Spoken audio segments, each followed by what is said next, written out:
Meet you at Monticello. Great racing at Monticello.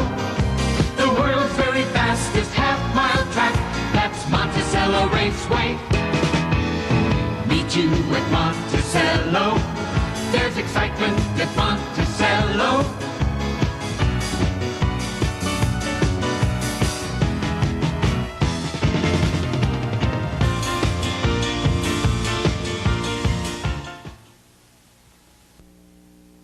Good evening and welcome once again to the Inside Track. I'm your host, Gary Sussman. Before I tell you what we have on tonight's show, let me share some thoughts of mine with you. First of all, the response to the initial program was very gratifying, and many people made suggestions, some of which have been put into effect for tonight's program. Now, one of those suggestions came from one of my main men at the Raceway, Mr. Don Fassman, who said to me after viewing the first program, "Gary, you didn't smile enough on that show." Well, Don, that was the first show, and now this is the second show, and now I can afford to smile.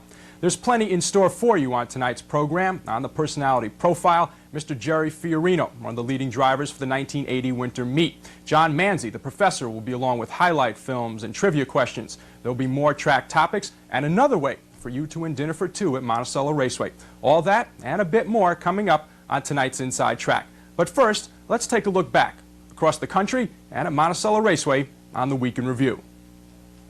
Now, we've raced 2 more weeks since we last met, 8 racing dates. Now, we have a new twist on the Week in Review, and that is the National Leaderboard. Now, as you can see on the National Leaderboard, we have the drivers from around the country and their respective wins. Hervé Filion, the leading driver in harness racing, on top of that list. Carmine Abatello, 3rd all-time leading drive winner, is 2nd. Ron Waples, Johnny Campbell, and J.P. Morrell is 5th. J.P. Morrell currently races at Monticello Raceway during the winter meet. He had a triple. That means he had 3 wins on Sunday afternoon, November 29th. He is in 5th place. Now going to the earnings for the year, as you can see, John Campbell on top, $3.6 million. John Campbell, only 25 years of age. Going down the list, you can see Carmine, Hervé Filion, Buddy Gilmore, and Ted Wing. That's right, those are million-dollar figures. Those statistics, of course, courtesy of the U.S. Trotting Association. Switching now to Monticello Raceway, the driver of the week, Joey Rico Jr., our guest 2 weeks ago on the Inside Track. Joey had an outstanding 2-week meet, 10 wins in all, boosting his total to 17. His top day, December 5th, when he had the hat trick, he had 3 wins. And as you can see, Joey Rico leads the list. He has 17. Johnny Gilmore, who was first 2 weeks ago, now has 15. Jimmy Allen has crept into the double-figure mark with 11. The leading percentage drivers remain the same from 2 weeks ago. Bobby Petito leading the list, Jerry Fiorino 2nd, Maurice Bergeron holding 3rd. Maurice was the leading percentage driver in the 1980 summer meet. We have trainers now on the Week in Review trying to get everybody into the picture. Barry Siegel had the top meet for 2 weeks with 3 wins. Barry Siegel also leads with 8. Chet Williams 7, Frank Iannotti holding down the 3rd spot with 6. Now, the fastest mile of the week, or the fastest mile of the 2-week period, Fly Swatter, driven by Jimmy Allen, 2:02 and 4/5. The fastest mile of the season, Dell's Comet, 2:02 and 2/5. And the attendance figures, the best night still opening night, 2:442, and the season average slightly over 1,700. And there you have it, the Week in Review, both nationally and at Monticello Raceway. And now, before we get to the personality profile, let's take a look at some track topics. And here now is Bruce Roberts and Walter Paisley.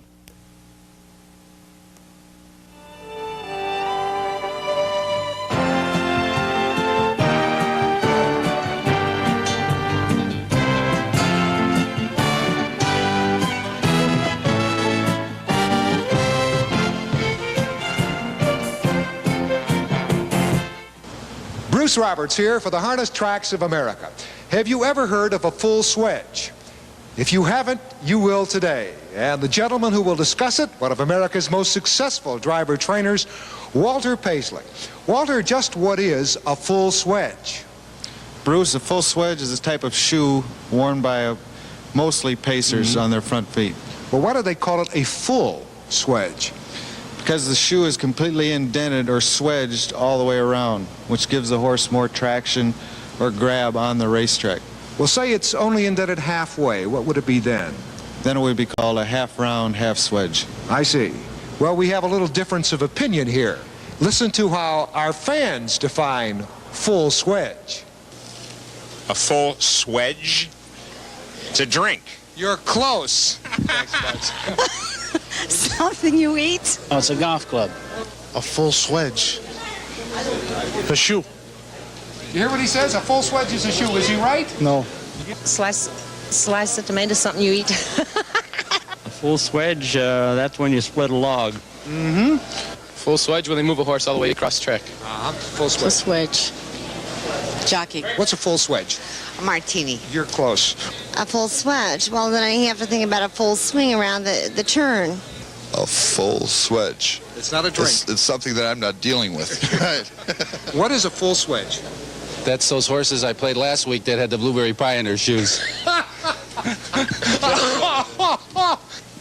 It's a shoe that goes on a horse. You're the first one. Ask to me answer horse that. questions, I'll answer your horse questions. And that we will do once again in our next meeting. Hope you'll join us then.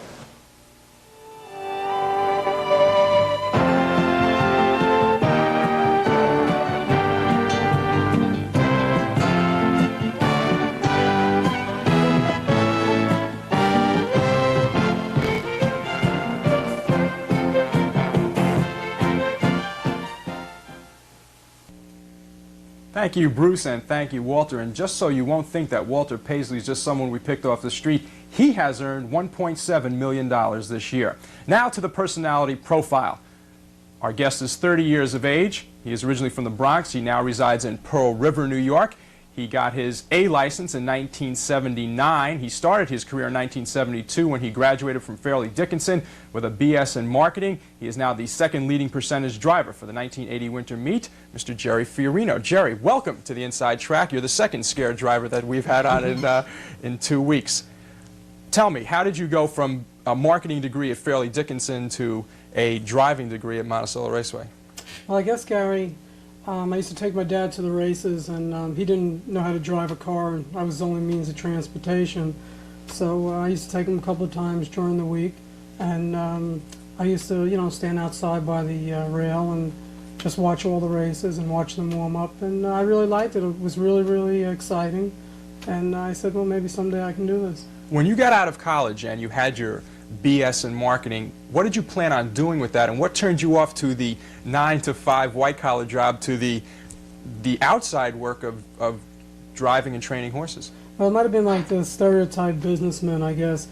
I was working like 6 days a week, and it was 12 hours a day, plus it'd be another 2 hours a day commuting, so it's, really... Like John Manzi, the job just like John Manzi. Same thing like John, always on the go, but not as much fun, I guess.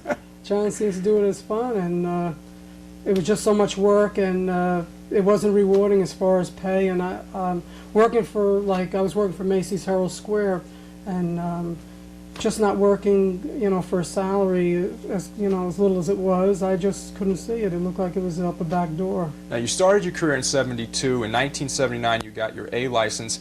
In 1980, you had a fairly successful summer meet, and you're having even a better winter meet. Are you doing anything differently? Have you learned an incredible amount in a 12 or 18-month period? Well, there's a lot to be learned in this business, and you couldn't do it like in 12 or 18 months. It takes you many, many years.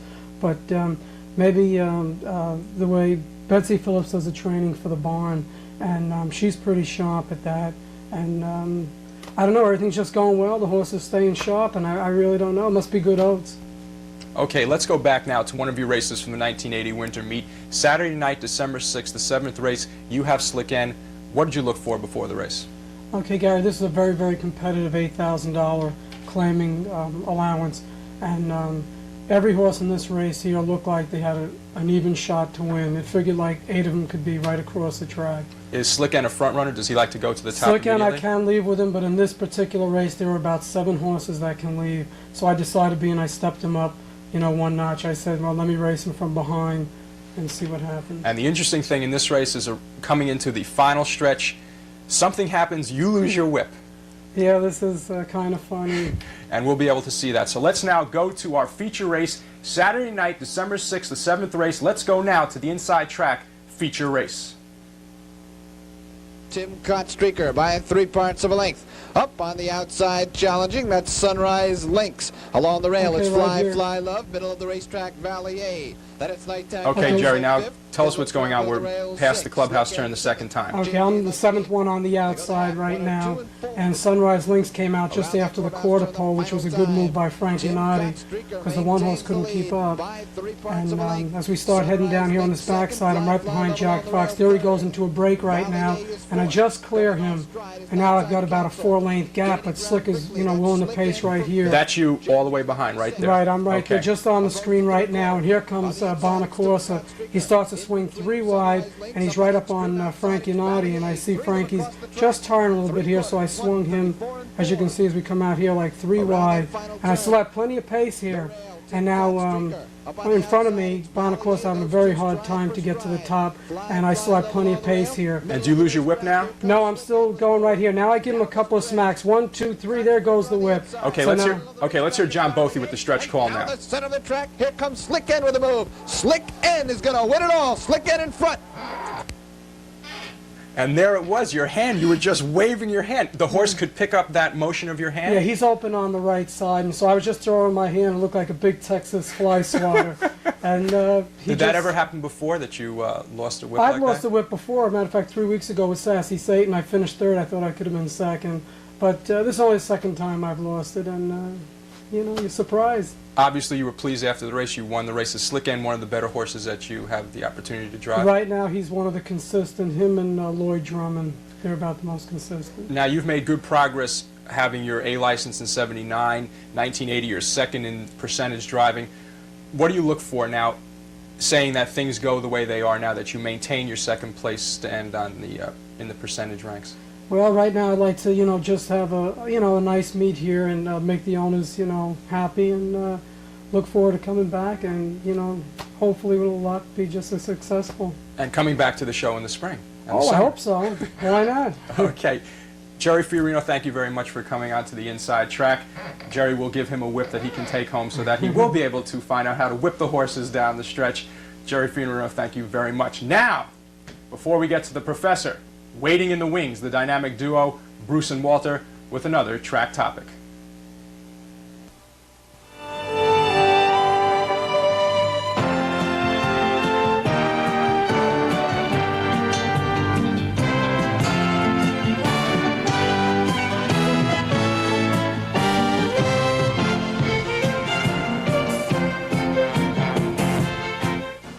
Bruce Roberts here for the Harness Tracks of America. Once again, to help us help you gain a better understanding of harness racing, we call upon Walter Paisley, one of America's leading driver trainers. And Walter, the term we want to find now is corked. What does corked mean? Corked is a term used by horseman Bruce to show where a horse has been hurt early in his racing season. In other words, a horse is trained up to a race no matter if it's early in the year or late, but his start of his season, and the race goes quite a bit faster than the trainer suspects that it would, and the horse puts out a full effort and it seems to damage him inside from the extra strain that he wasn't really ready for. They'll usually come back to their regular form within a month or 2. So now we know what corked means. Our fans, however, had a little different view. What's corked mean to you when I say corked? Cracked. Corked, that's in a wine bottle. Corked? Right. Well, I've been corked here a few times, Bruce, but I don't know what the hell you're talking about. That's something you are about 2:30 in the morning when they're closing a bar. Corked. Court? Yes. Judge. Judge. How do you figure judge, corked? Oh, court? C-O-R-K-E-D. Oh, court. Corked. Court. C-O-R-K-E-D. Corked. Where do you get these? I mean, you go into order a bottle of champagne. What is it? You got it? It's corked. There's a cork. Oh, yeah. Cork. Yeah. What's corked? Court. C-O-R-K-E-D. Cork. You're close. E-D. Add E-D on it. Court. All right, let's do that. Now, let's stay close attention because we might use this whole thing. C-O-R-K-E-D. Corked. In other words, if I have a cork in my hand and I put it into a bottle, I am corking that bottle. Oh, yeah, okay, now I understand what you're saying. Now, what's corked? Court? What a good sport that gentleman was, and we thank him for his time and his patience. And that's our look at harness racing for today. We hope you join us soon for more of the same.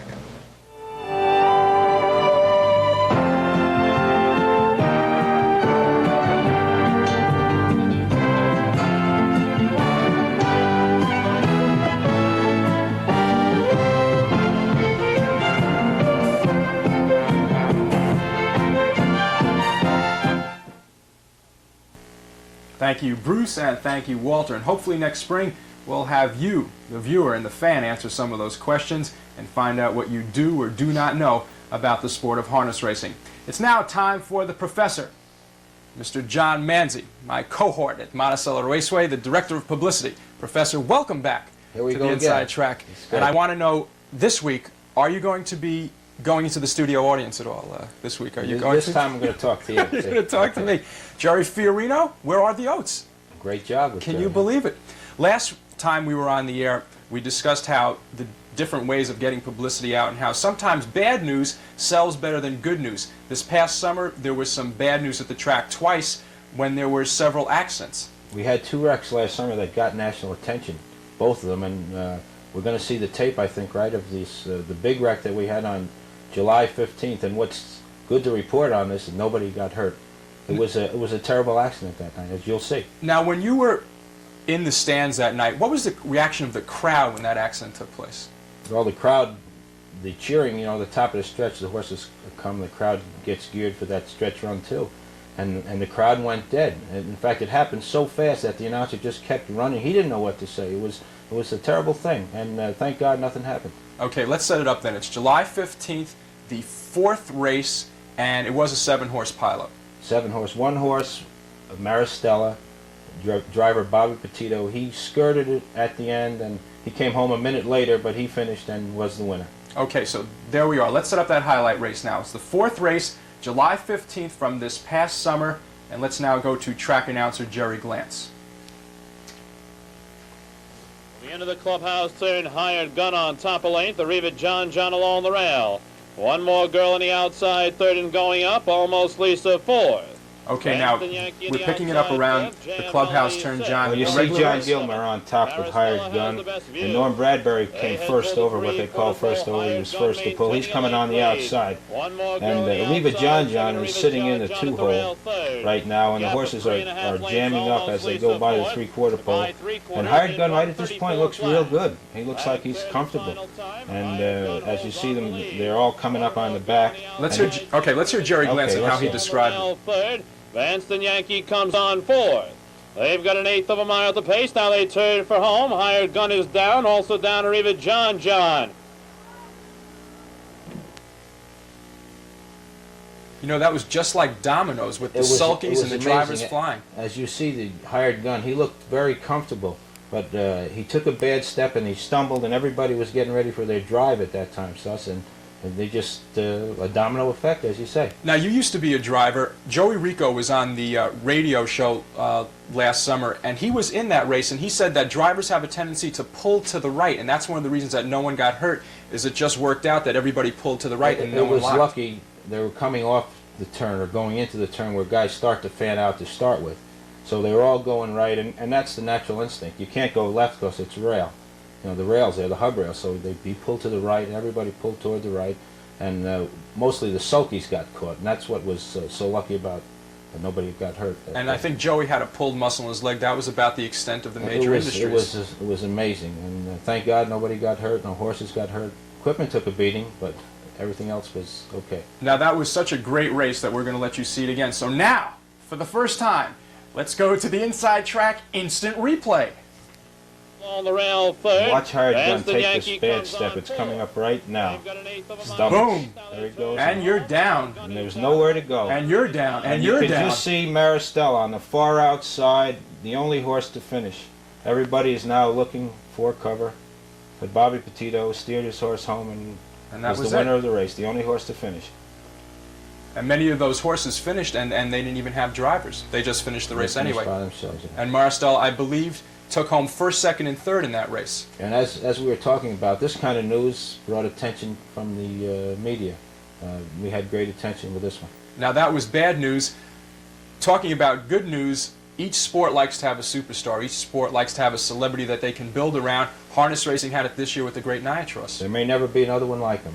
The great Niatros, the son of Albatross, 37 for 39 lifetime, 21 for 23 this year, lost only 2 races in his whole life. A tremendous horse. Now, this past weekend, Niatros went over the $2 million mark, which no other horse has ever done, either standardbred or in harness racing, and he was elected to the pacing. He was Pacer of the Year. He is. He was last year as a 2-year-old. He should be again this year. He's 3-year-old of the year now. The voting hasn't been completed yet, but he will be Horse of the Year, undoubtedly be Horse of the Year.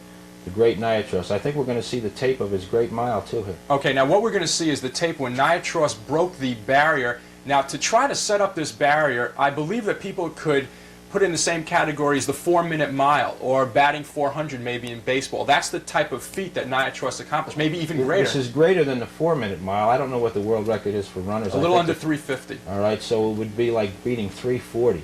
You know, it's a tremendous effort on this horse. No horse in the history of the sport has ever done anything like this. He beat the record, 152 held by Steady Star, and he didn't beat it by a fifth or 2/5 of a second. Almost 3 seconds, 2 4/5 seconds better. 149-1, an incredible feat. Now, the race that we're going to see is not a regular race. It is what is called a time trial, and he is being prompted by 2 horses. Explain what we're going to see. A time trial is now we have 2 thoroughbreds hooked to jog carts. Now, these are running horses. They're not harness horses. They're actual thoroughbreds, and their job is to prompt the horse. Niatros takes off, and these horses are behind him all the way. They can never head the horse. And in the lane, which is the stretch, you'll see Clint Galbraith go to the middle, and one of the runners will come up on the inside, and one will be on the outside, and give them that big urge to the wire. And he finished in 149-1, as we said. Okay, so now let's go to that race. Carl Becker is the track announcer. The site, the Red Mile in Lexington, Kentucky. Let's now go to the race and see the great Niatros break 150. The outcome of this time trial. The greatest 3-year-old pacer in the history of harness racing. And Niatros and Clint Galbraith are on their way. Headed now to the quarter-mile mark. Niatros, world champion, 52-4 in a race, the fastest performer ever in a race. The 3-year-old son of Albatross, thundering toward the quarter-mile mark with earnings of over $1,700,000 career, earnings of over $1,100,000 in 1980, his 3-year-old form. And Niatros rolling to the quarter-mile station. Clint Galbraith sends that 3-year-old past the first marker in 27-3. Steady Star was there in 28-2 in his world record performance in 1971. And now they head down the backside. Niatros prompted by Freddie Bach and by Dennis Lacey racing toward the half-mile station. Niatros racing for Clint Galbraith to the half, off the quarter, 27-3. Steady Star, big quarter in the second quarter, was there in 54-3. And Niatros is at the half-mile mark, exactly identical to Steady Star. He's there in 54-3. And now he's racing toward the 3/4-mile mark. Niatros, 3 at the half and 54-3.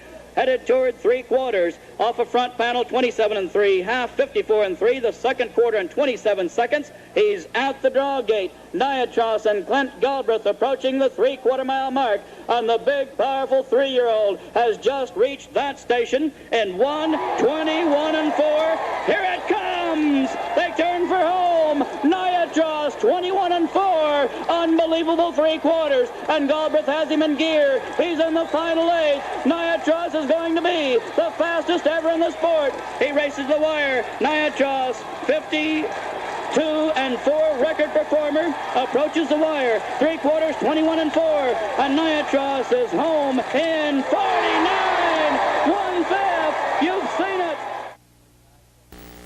The great Niatros, Carl Becker, doing a great job on the announcing. One of the truly great personalities in the sport of harness racing. There's a Niatros just 2 days ago. It's December 13th. He won it at Greenwood Raceway in 1:58-2. He's still racing. Okay, so there we have it. Good news and bad news, and both can get a lot of publicity. Now, the Professor segment proceeds with trivia. Professor, why don't you give us the answers to the questions from our last show? Our last show, who was the first horse ever to pace a mile in 2 minutes or better at Monticello Raceway? And the answer is Tarboy. in 1960, paced in 2 minutes even, driven by Levi Horner. And the second question, who holds the world's trotting record? The Great Neville Pride, owned by the Slutsky family of nearby Ellenville, 154-4, and tied this year by Lindy's Crown. And you did that so well. So now, let's give the questions for this week, and what we're going to do is flash on the screen exactly where you can write to win dinner for two at Monticello Raceway. There you see it, the inside track, Monticello Raceway, Monticello, New York. Professor, what are the questions for this week? Well, the first question is, what driver holds the record for most wins at one meeting at Monticello Raceway? John Manzi. No. That's not the answer. No, I can't give the answer yet. Okay. Okay. Now, that's the first question. That's the first question. And question number 2. Second question, what is the national record for most wins by a driver in a single season? The national record, what is the record and who holds it? And there you have it from the professor. 2 ways for you to win dinner for 2 at Monticello Raceway. And now you can also win another way by sending us the best question on harness racing. You too will be eligible to win dinner for 2 at Monticello Raceway. Send us any question that you think deserves to be answered on the inside track. We'll pick the best one. You can win dinner for 2 at Monticello Raceway. Professor, you've been doing a superb job today. Superb job. And wait, I hear something in the background. Wait, what is that? I hear something. Professor! Wait. Who is this? Wait. What is this here? Wait. Who is this man? Merry Christmas! Who is this? Who is this man? I've been such a good boy. Santa, where have you been? What are you doing? I was just going by, and I'm going to the track this Sunday, you know? December 21st, Santa will be at the track. What do you have to give away? I got such goodies for So all let's the see. boys and girls. Toys for the children that day, Santa. Can you believe this? Whoa! This is Bull of a watch. Oh, look at this. A will bull of win a this. watch. Hey, What else we bull got? of a watch for everybody. No, that's Whoa! this is part of the giveaway. A Look at camera for everybody. Take a little picture of the camera. There it is. Yes. What do we got? A shaver. Well, Santa could use it. Ooh, micro screen. Look at this. Good A micro screen. Yes, we'll get it down into the picture. Santa, Are you being a good boy? I have something for you. Oh, December 27th, we have another get hat yours giveaway. free. Ahead of time. Thank you very December much. 27th. There we Another go. hat giveaway. Thank you very much, That's for your hat there, Santa. my Santa. hair's coming. Your hair's coming along. That's terrific. Well, tell me, where else are you going this week? Yeah, all the Santa? boys and girls got to get their prizes. All the boys and girls. And tell us, you'll be at the track when? December 21st? This Sunday. This Sunday, December Of course. 21st. Giving toys to all the children under 16 years of age. Tell me, can you make it Saturday night for... 16? Yes. Trouble. Can you make it Saturday night for a turkey giveaway? I would love turkey. You love turkey. Yeah, Saturday you night think will I be got this from, you know, turkey Swanson? giveaway this coming 50, Saturday. 50, whatever, 50 turkeys Saturday night Oh, you're so to good to me. anybody who Yeah. happens to come to the track and You're is lucky in our enough to drawing. have your number picked. That's right. Am I wearing this right now? I can't believe it. So good at this. I can't believe I'm wearing You this. need some of your white I beard. can't believe this. Well, I Santa, got to go off now soon. you have to go up. I've gotta You rush. got your reindeer. Santa, hey, thanks for coming by. Yeah. Say Don't goodbye to forget me. everybody. See you on Sunday. Goodbye. Say, everybody. December 21st. Santa There he will is. be there. We'll be there. Okay. Oh, can I take this? You can No, take, leave get it. out of here. Just get out of You here. lost the hat. He lost his hat.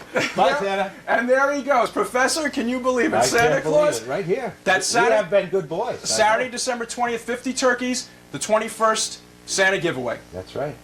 Professor, a pleasure once again. Okay, Sus. For Jerry Fiorino, to Professor John Manzi, and of course for Santa Claus, happy holidays, Merry Christmas, Happy New Year. And for everybody connected with the Inside Track, I'm Gary Sussman. There he goes. Into the starlight. Meet you at Monticello. Great racing at Monticello. The world's very fastest half-mile track. That's Monticello Raceway.